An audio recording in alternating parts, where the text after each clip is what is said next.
आपके लिए मौके बनते हुए नजर आ रहे हैं? अगर आप सोने चांदी को खरीदने के बारे में सोच रहे हैं तो किन प्राइसेस पर आपके लिए खरीदारी करना बेहतर होगा? इन सभी बातों पर चर्चा करने के लिए हमारे साथ जुड़ चुके हैं अजय केडिया सर। सर, बहुत बहुत स्वागत है आपका फाइनेंस ज्ञानी पर। बहुत बहुत धन्यवाद मुझे वापस बुलाने के लिए। यहाँ पर सर के साथ हम आगे की चर्चा शुरू करें उससे पहले आप सभी लोगों के लिए पोल पर एक क्वेश्चन लगा हुआ है और वहां पर जाकर के देखिए आप लोगों को वोट करना है और इस सेशन के लास्ट में हम सर से भी जानेंगे कि उनका जो नजरिया है वो आपके वोटिंग रिजल्ट पर क्या है और उनका वोट जो है इन ऑप्शंस में से किस तरफ जाता हुआ नजर आ रहा है। यहाँ पर आप सभी लोगों के लिए सवाल ये है कि गोल्ड और सिल्वर में इस समय कौन सा बेहतर मौका दिख रहा है। आप किसे पिक करेंगे, गोल्ड, सिल्वर, बोथ, या फिर वेट एंड वॉच के दोनों में ही देखेंगे कि ट्रेंड किस तरफ सेट होता हुआ नजर आ रहा है। उसके बाद आप अपनी स्ट्रेटेजी को यहाँ पर सेट करते हुए चलेंगे। सबसे पहले तो सर, आज का दिन काफी ज्यादा इंपॉर्टेंट इसलिए भी है क्योंकि फेड की मीटिंग भी है। आप सबसे पहले तो यही समझना चाहेंगे कि क्या कुछ आप वहां से एक्सपेक्ट कर रहे हैं और फेड रेट कट को लेकर के आपका नजरिया क्या है? देखिए उर्वशी, सबसे इम्पोर्टेंट फेड रेट कट तो डेफिनेटली होगा ही होगा, बट हमने देखा कि जितना भी डेटा पॉइंट है ना, ये सारे के सारे अब उतना ज्यादा इफेक्टिव नहीं है जितना इफेक्टिव अब हम बोलते हैं स्टेट ऑफ हॉर्मुज है।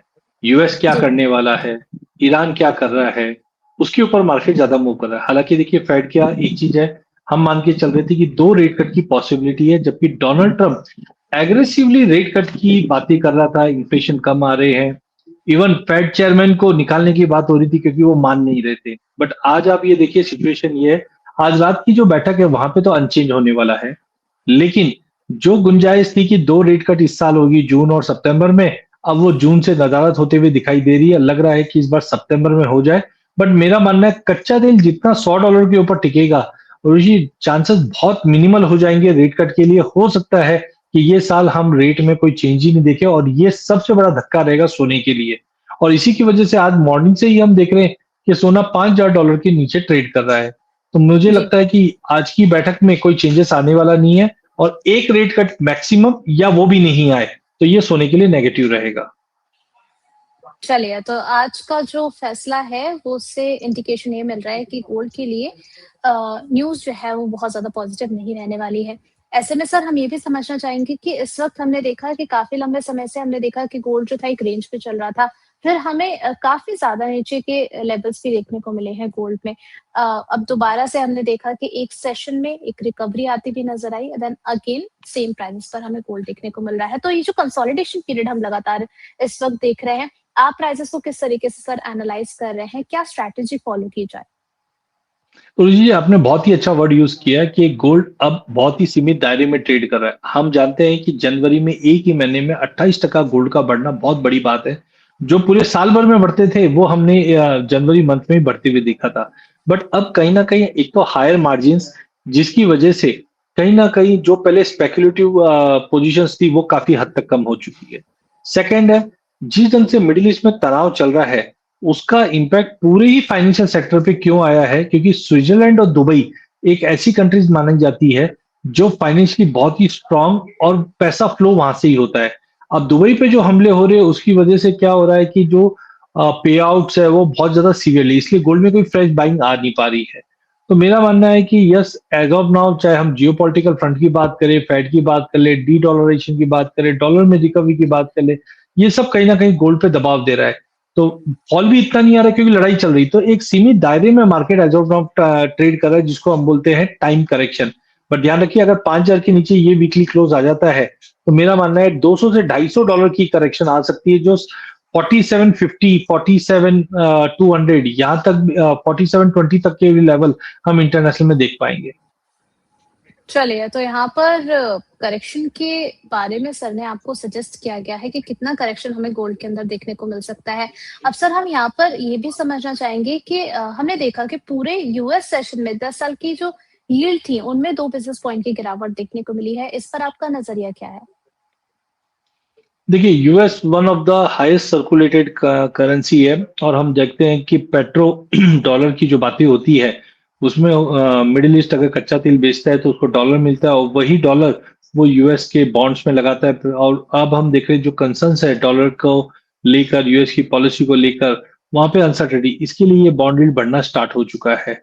मेरा मानना है कि बॉन्ड यील्ड में और थोड़ा सा तेजी दिखाई दे रही है और डॉलर इंडेक्स में भी थोड़ी स्टेबिलिटी है जरूर, लेकिन 100 के ऊपर नहीं जा रहा है। बट बॉन्ड यील्ड में मुझे लगता है कि और थोड़ा सा अपसाइड रहेगा, जिसकी चलते अब इंटरेस्ट रेट पे कहीं ना कहीं आज की जो फेड की जो बैठक रहेगी इन शॉर्ट की, वहां से हमको ज्यादा क्लियरिटी मिलेगी। बट एज ऑफ नाउ 4% के ऊपर जो बॉन्ड यील्ड कंटिन्यू चल रहा है वो 4.4 4.5 भी चल जाए तो कोई बड़ी बात नहीं है। बट थोड़ा सा मोमेंटम बना रहेगा। इस वक्त 4.19 4.20 के करीब ट्रेड कर रहा है।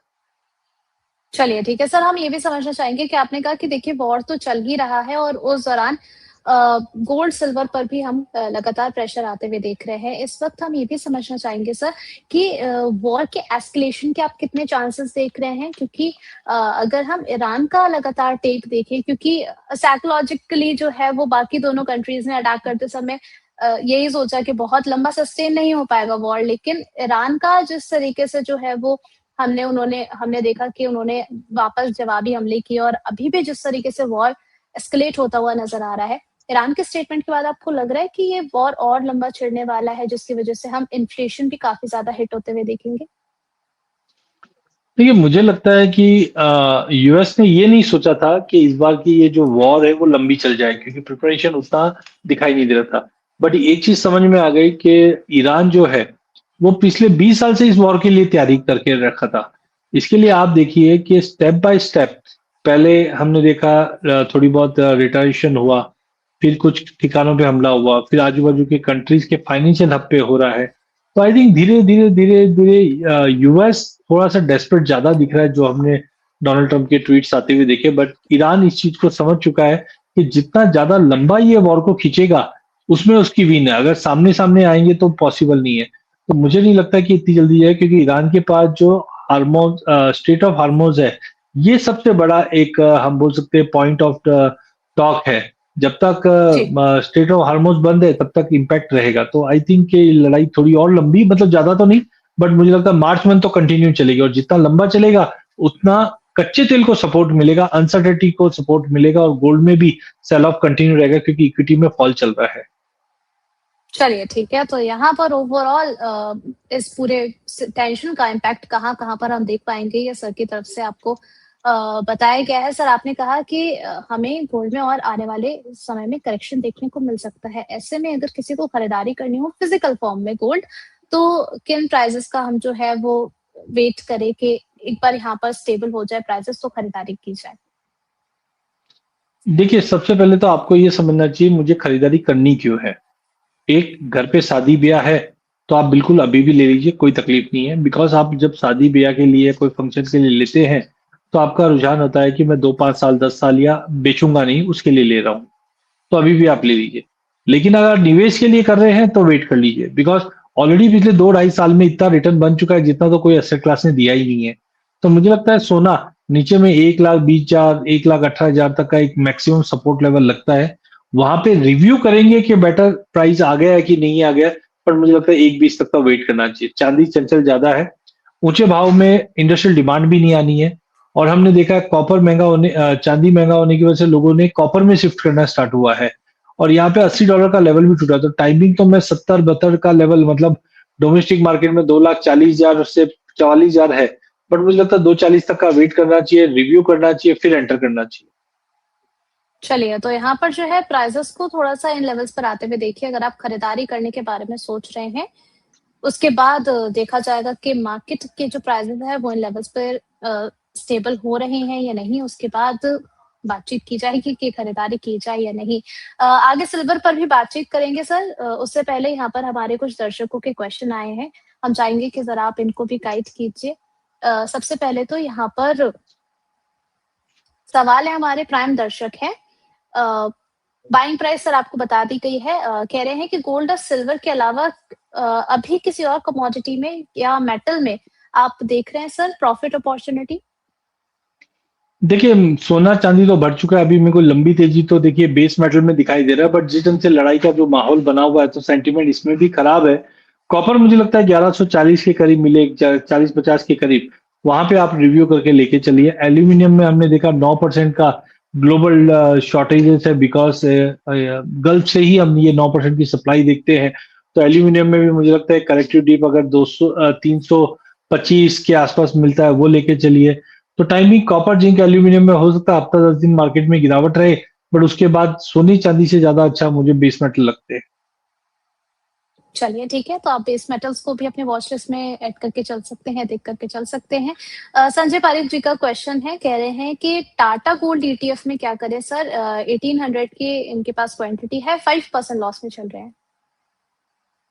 देखिए, ओवरऑल हमने देखा कि जितने भी ईटीएफ्स है वो रिफ्लेक्ट करते हैं ग्लोबल मार्केट के अंदर, जहां पे हम देखते हैं कि अगर फॉल आता है तो उसका असर भी हम आते हुए देखते हैं।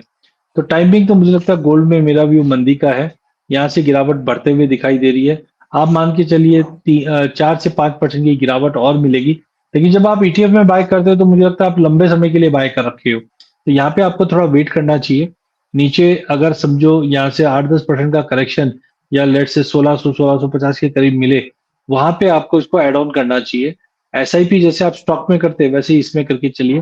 टेम्पररी महीना 2 महीना हो सकता है प्राइसेस में दबाव रह सकता है, बट जैसे से हम ईयर एंड तक जाएंगे वो दबाव से निकलेगा तो वापस तेजी बन जाएगी, क्योंकि देखिए लड़ाई के बाद जो स्लो डाउन होगा इकोनॉमी में उसके बाद एटलीस्ट एक सेफ एवर बाइंग जो है वो सोने में रहेगी, बट अगले 2 महीने के बाद। चलिए ठीक है, तो यहाँ पर आप इस सलाह को बिल्कुल कंसीडर करके चलिए। नेक्स्ट यहाँ पर क्वेश्चन है कि सर मार्च एंड तक जो है वो हमें गोल्ड 1.25 और सिल्वर 2 लाख तक देखने को मिलेगा या नहीं? ये काफी डिमांडिंग क्वेश्चन हो चुका है सर, कि यहाँ पर आप हमें ये बताइए कि मार्च कैसा रहने वाला है सोने चांदी के लिए? देखिए, सिग्नल्स तो वीक ही दिखा रहे हैं और आज फेड के बाद तो ऋषि और भी ज्यादा क्लियरिटी मिलेगी, बट 1.25 1 महीने में मार्च तक मिल जाए वो पॉसिबल नहीं लगता। मुझे लगता है जून तक भी आ जाए तो बहुत बड़ी बात है, क्योंकि देखिए एक चीज सबने मान लिया है कि सोना नीचे जाएगा तो लेना है, क्योंकि ऊपर जाता ही जाता है। चाहे सेंट्रल बैंक की बाइंग देख लो, चाहे ईटीएफ की बाइंग देख लो, चाहे फिजिकल बाइंग देख लो। तो मुझे लगता है यस, 1.25 का लेवल मैं भी एक्सपेक्ट करके चल रहा हूँ, बट वो आपको जून तक मिलना चाहिए, जून जुलाई तक। उसके बाद मार्केट वापस टाइट हो जाएगा। चलिए ठीक है सर, हम ये भी समझना चाहेंगे कि आपने कहा कि डिमांड तो हर जगह बनी हुई है, आप ग्लोबल डिमांड को इस वक्त किस तरीके से देख रहे हैं? देखिए, ग्लोबल डिमांड में अगर हम देखते हैं तो सबसे पहले सोना, तो वहां पे China one of the biggest buyer है, इंडिया बिगेस्ट बायर, तो वहां पे हमने डिस्काउंट आते हुए देखा, मतलब चढ़कर कोई लेना चाहता नहीं है। सेकेंडली सेंट्रल बैंक की बाइंग है वो कंसिस्टेंटली चल रही है। ईटीएफ के अंदर जनवरी में हमने बड़ा जंप देखा, फरवरी में बड़ा फॉल देखा, बट मार्च में हमने देखा स्टेडी पोजीशन वापस बन चुकी है। तो इन ऑल अगर मैं डोमेस्टिक की बात करूं तो यहाँ पे मुझे लगता है अक्षय तृतीया या गुड़ी पड़वा का सेलिब्रेशन है अभी, और ऐसे शुभ त्योहार पे डेफिनेटली बाइंग लौटती है। तो पिछले 1-1.5 महीने से अगर मैं देखता हूँ तो जितने भी ज्वेलर्स है वो बोलते हैं कोई काउंटर सेल इतना ज्यादा खास नहीं है, बट अगले हफ्ते से मुझे लगता है कि फिजिकल डिमांड थोड़ी सी बढ़ने की उम्मीद है। लेकिन उसके लिए हमें प्राइस फिक्स होना चाहिए। अगर प्राइस में स्टेबिलिटी या रेंज बाउंड जैसा भी हमने देखा वैसा ही रहता है तो बाइंग डेफिनेटली ज्यादा अच्छी निकलते हुए आती हुई दिखाई दी।